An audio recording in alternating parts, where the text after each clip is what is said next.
কথার উপরে আমি একটি গান লিখেছিলাম যে বাবা জাহাঙ্গীর আর হবে না।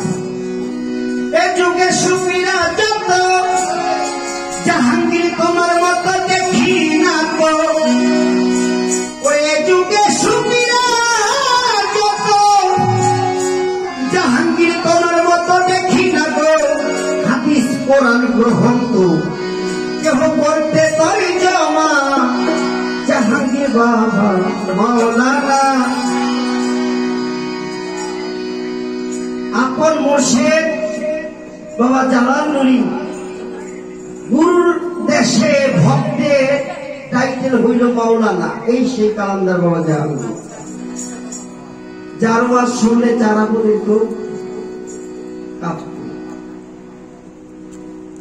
ফার্সি, বাংলা, উর্দু, হিন্দি, আরবি সর্বভাষায় যার তর্জমা অভিজ্ঞতা, সর্বশাস্ত্রে যিনি এই বাংলার মানুষকে শব্দের নির্দেশন দেওয়ার জন্য এসেছেন মানুষের রূপে।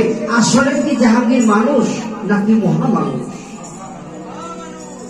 একটু গভীরে চিন্তা করার বিষয়ে। তাই বাবা জাহাঙ্গীর বলছে, আমি পরেশ বাবা চইলা গেলে এই জাহাঙ্গীর ঘুমায় গেলে আর পাইবা না।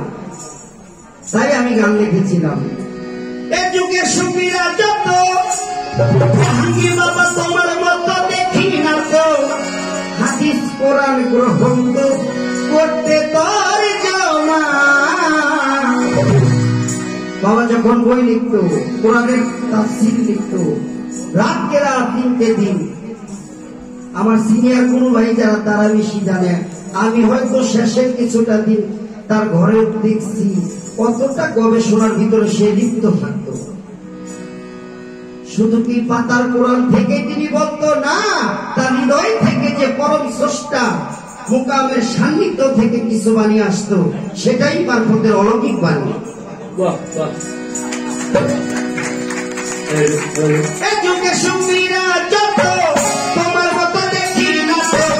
এ যুগে সুফিরা যত তোমার মতো দেখি না তো। হাদিস কোরআন গ্রহণ করতে তোর জমা।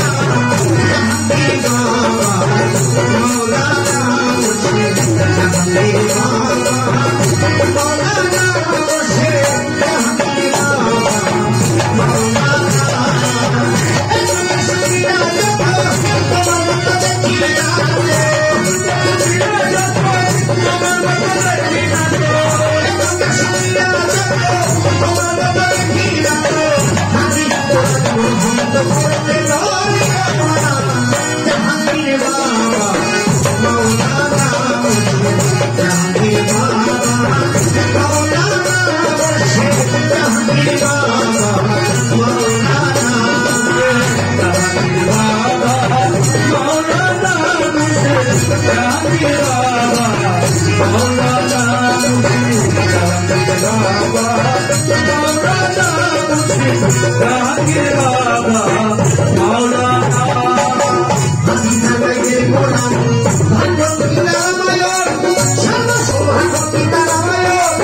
সর্বশাস্ত্রে সর্ব